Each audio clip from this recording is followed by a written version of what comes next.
National Bank's home equity line of credit may be the smart. Does everybody know what a home equity line of credit is? Yeah, my name is Jerry. Okay. And is this a good phone number for them to reach out to you on? It is, yeah. So basically what I'm doing, if you want to let them know, is I'm just wrapping up an investment property that I've got some cash in, and I'm just looking to lock in some long-term debt on that property. Hopefully as soon as possible they will reach out to you. Awesome. All right. Well, thank you so much.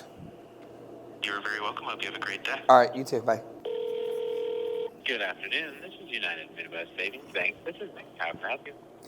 Hey, I was calling to see if I could talk to a loan officer, please. What kind of loan are you looking? I'm looking to.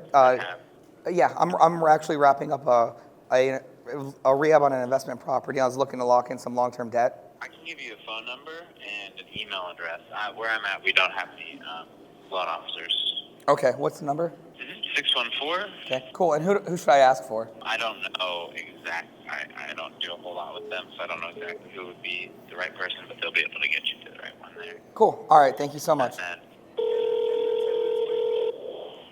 Well, this exercise is done, guys. Let's go. But do you get what I'm saying? Do you get like event? I mean, and they're not the only ones, right? There's going to be other banks.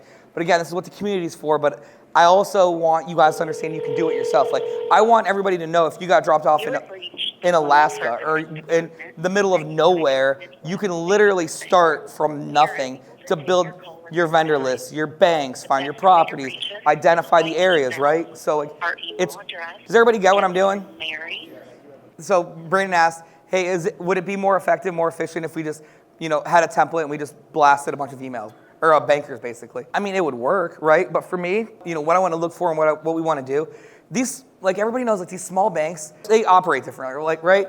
Like, I want to get face-to-face. I want to meet them. I want to see, like, I hate taking lunches. Whenever somebody wants to, like, pick my brain, get a cup of coffee, buy me lunch, like, I'm good. I've got an extra $20. Like, I could buy my own lunch. Like, it's that hour and a half that, that I want back. You know what I mean? Like, but for this instance, I do want to take every banker out to lunch, right? Like, I want to invest time with these local banks and just them talking to you and knowing, like, hearing your voice and whatever, and you build that relationship. You can talk, drop a joke, drop a whatever. Be like, oh, awesome. You know what? Actually, like, oh, it sounds great. Like, I'm actually gonna be up in that area. Do you have time for lunch sometime this week? I do want to get in front of them because they operate differently. Small banks, even in big cities, operate different than any other bank. I don't know how it is at some of these local banks, but if you go into like a Chase Bank, sometimes they have in-person type offers for you when you go in person and speak to the banker. So I'm wondering if maybe even going into the banks would not be a bad idea. Yeah, that would be a bad idea. Yeah, I mean, going to the small local banks. Thing is, here is like Columbus is just so big, and we'd be driving around. But I mean, not to say that's a bad thing, but yeah, even going to the banks. Guys, you walk into Chase now, and like there's ATM screens everywhere. Like I tried to talk to the banker, and they're like, "Well, do you have your debit card?" I was like, "No." And they're like, "Do you have Apple Pay?" I'm like, "Yeah." They're like, "Just take it and tap the machine and do whatever you want." I'm like, you guys are getting really, really comfortable, like not having a job because like the more you put, like I wanted to talk to somebody about like I actually needed to get a bunch of like fives or whatever for tips. We went to Cabo, and they're like, "Oh, the machine can do it." I was like, man, I would just not be encouraging everybody to go to my replacement when I walk in this branch. But the local banks aren't going to do that. Like they're just not going to do that. 9 times out of 10, it might be a little bit tricky, right? But there are certain banks. Like I have two banks in Cincinnati that I use, and there's other ones in Cincinnati, like Community something. And if they're in Cincinnati, I know they're here, that will not report to your credit, and they're asset-based. They don't say they're DSCR, or they don't say they're asset-based, but they do underwrite the deals, if that makes sense. But the big thing you want to do is just get in front of the banker that has the right product for you, and then when you build the relationship with them and you give them their tax, you give them your taxes. I just closed a loan with a local bank. I made like $700 last year, and they took my W-2s, they took all my stuff. They're like, what's going on with this? And I'm just like, I'm in real estate. And he's like, yeah, sure are. And then they closed the loan. Like, it was fine. They didn't care. So I think you just follow the process. And if they kick you out, or if they say it's not a right fit, no big deal. It's not the right fit. Let's just keep going down the list. until you find the right ones, or just use the DSCR lenders because there's nothing wrong with them. They just might be a little bit more expensive, right? They're going to charge a point. They might not be as quick. I mean, DSCR lenders are pretty quick nowadays. For what they want to do, I feel confident you guys can find a local bank that you can hold mortgages with and then build that relationship with. And then when you start to scale and you get tapped out, go do some DSCR loans. They're, if you guys end up getting one outside of the bank's area or whatever it looks like. I was going to say, if you have connected with the right person at the bank and they don't happen to have the product that you serve, you still can leverage them to find someone else. Exactly. So I wouldn't necessarily just be like, well, this is Don, I got to go to the next one. Yep. This. Say, hey, you know of any banks that have relationships like that or sell those types of products? Yeah, you know what? You need to speak with ABC because they handle investment properties and yada, yada, yada. Yep. Yeah, and that's the biggest thing in all of this is just like nurturing the relationship, spending time on the front end. Like it's so like bankers make your life so freaking easy. Like my one local bank in Cincinnati, People's First, I wanted to get a HELOC on my investment property. It was a product they've never done. And then Jim's like, well, Jarius, we don't really do that for people. And I was like, oh, okay, well, that's all right. And he's like, but I think we can make it work for you. I'm like, okay, like that's awesome, like that's cool. And it's just because I'm there all the time. Like, they see me. Like, I'll stop by at Christmas and bring them a box of Trader Joe's wine. It's like $7 wine, right, for 15 people. It's not that expensive. It's just a nice gesture that people like aren't doing. And that goes for like, a lot of your title companies, right? I'll talk about, after this, we'll do something on building your real estate dream team, like starting from the ground floor, like day one, what do you need to become successful? And we'll talk about relationships on that too. Let's call this bank here, Heartland Bank. Hello, this is FC Grandview. This is Taylor speaking. How may I help you today? Hey, I was calling to see if I could talk to a loan officer, please. Loan officer here. Give me 1 second. Awesome, thank you. I'm going to put you on a brief hold, okay? All right. Thank you for holding. This is Valid. Hey, how are you? I'm doing good. And yourself? Good. Hey, I was calling because I'm actually, a friend of mine gave me your number and I'm wrapping up an investment property I'm working on and I was looking to lock in some long-term debt. Do you guys offer any products for that? So just to recap, you're looking for funding for the investment property as well as debt or just the debt consolidation? Just the debt consolidation. I'm into this project with my own cash and I'm just looking to lock in some long-term debt like a 30-year loan or whatever you guys have. Yeah, sure thing. That'll be with the investment property as collateral. Is that correct? Yeah, you'd have a mortgage on it or whatever it is. Okay, yeah, awesome. Are you the only owner in the property, or do you have partners as well? I'm the only one. It's in my LLC. Okay, gotcha. How much were you looking for? So, I think it's probably worth about $200. I'd like to pull out, 75, 80% of that. Give me 1 second, just taking some notes. Okay. So do you guys require seasoning? I don't believe we do. I'm going to be honest with you. I'm still a little newer to the bank here. I've been in the position for just a couple months, but we have. This would actually be worked by one of our commercial specialists anyway, because it is investment real estate, and he's been doing it for I believe over 10 years. So I'm just going to get some information, talk with him, and see what the best route would be, and then I can reach back out to you. But this is definitely something that we can do. How long have you owned the property? I've had it for about 6 months. Okay, yeah, then that's usually plenty of time anyway. 6 months. Do you have tenants in the property right now? I don't. I'm actually going to put it up for rent. We're cleaning it this weekend, and we'll market it next week. It should go pretty quick, though. It's really nice. Yeah, no worries. And again, just asking questions. Mm-hmm. Stuff that they'll need. So you said you're looking to get it posted next week. How's your day been? All right. Oh, not too bad. Actually, I've gotten a lot of requests like this today, so it's been good. Oh, that's good. And are you currently employed? I am not. I'm a full-time real estate investor. Okay, gotcha. And how long have you been doing this for? About 2.5 years. Perfect. All right. And then, so we will need tax returns. Do you know estimated what those numbers ran, let's say the last 2 years? Yeah, Or have you done the taxes? No, I've done them. It's just like, you know how it goes. I'm a real estate investor for a reason, right? So they're not the prettiest. The income's probably pretty low, but I think we can add back a decent amount with the depreciation and everything like that. But I have those all finished Yeah, up. no, definitely. Yeah. Okay. So what I would say, what's the address of the property? No worries. Oh, it's 6262 Emberwood.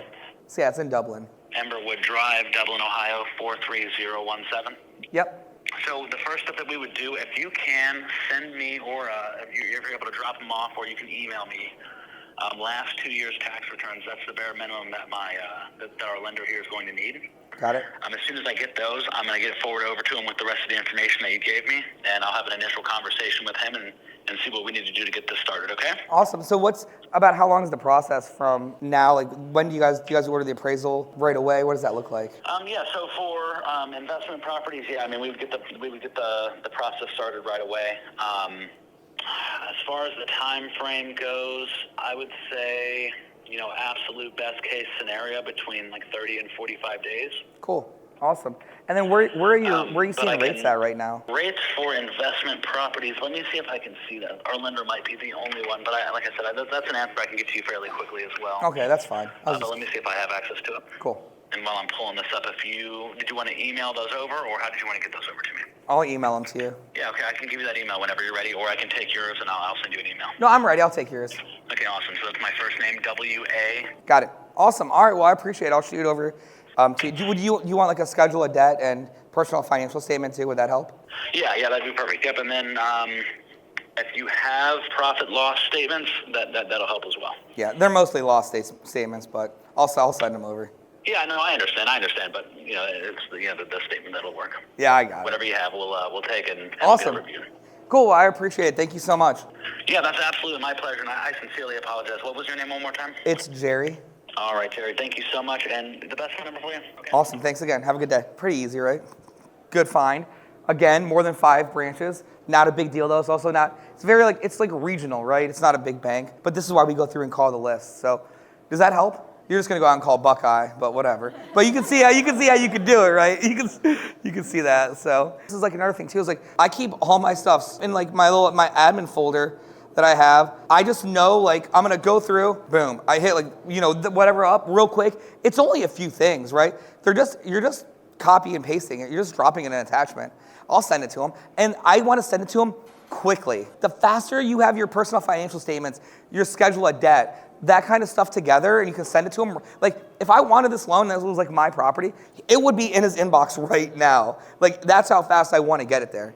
Like, and they know, like, I do not mess around. Like, I got my documents, I got my stuff tight. Again, like, when we'll talk about too, we'll do another session about breaking out in front of presenting yourself to bankers, how to present yourself to bankers, the best way to do it. Like, Alex Priest knows, like, when he first got in the academy, he was getting destroyed on appraisals. I'm like, bro, you need to do this. And then he had the house appraised 3 times and then ended up finally killing it when he ended up putting it together the right way. This is all just part of the systems and stuff that you're building. Question, what are you putting on a personal financial statement? Everything. My real estate business properties on here, it's not updated, it's $7 million. Cash in a checking account, notes receivable. I put everything on it, right? It's my schedule of debt, my mortgage. All your liabilities are up here, then your assets are down here.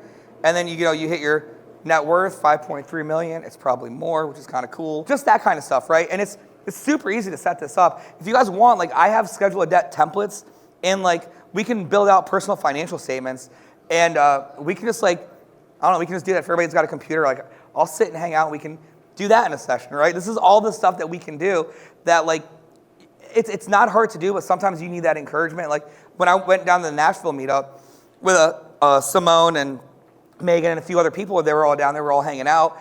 And it's literally the same stuff that I'll say every single week to do. And for whatever reason, people just don't do it, right? And then it takes me kind of getting in front of them like, let's go do this. And then Simone just walked up to me here and she's like, remember when you made me call those realtors and this and this? And I was like, yeah. She's like, that's my realtor now. She's like, she's amazing and she knows exactly what I need. And she set me up on hot sheets and she did this and this. And I'm like, cool. I feel like I've said this on Zoom 10,000 times. I want this to be that opportunity. Like, I will go all day nonstop. Like, this is the most fun ever. Like, I love doing this with you guys and helping. So that's pretty much it. That's going to sum it up. I feel like I have to end this. It's been a while. Devontae's out here. Anyway, any questions? Wrap it up. Would that be considered an asset-based loan, or is that based on based on your That's a good question. It depends on the bank, I guess. I mean, that's the question you should have probably asked them, right? Yeah, I mean, you'll have to see. The big thing is you just don't want it to report to your personal credit. So you're going to want to ask them that. That's the big thing. If they do, then it's not. Then if they're not the right one, just keep looking around. When you're doing we call it a DSCR lender. Hey, my name is Jerry. I'm wrapping up a property. I need to know like what's your rates, what's your terms, what's your credit score requirements, and what's the process. Like that's all they do, right? They're asset-based lenders. They want to lend on real estate versus like the banks have like a plethora of products. You know what I mean? Like you could be calling them for a checking account. You could be calling them for an auto loan, for whatever. You call a DSCR lender, they're like, and you ask them for a credit card, they're gonna laugh at you. You know what I mean? Like they are only looking to lend on real estate. So that's just what they do. You know what I mean? DSCR lenders are typically like not in your area. They're like, I don't know, they're like live on the internet. Rachel, I mean, I don't know. They're just like, they're up there. They're just floating in the ecosystem. Guaranteed rate mortgage. They're good. They're fast. Are they DSCR? Yeah, that's what I just used. And they are? I can share my broker. Yeah. Okay.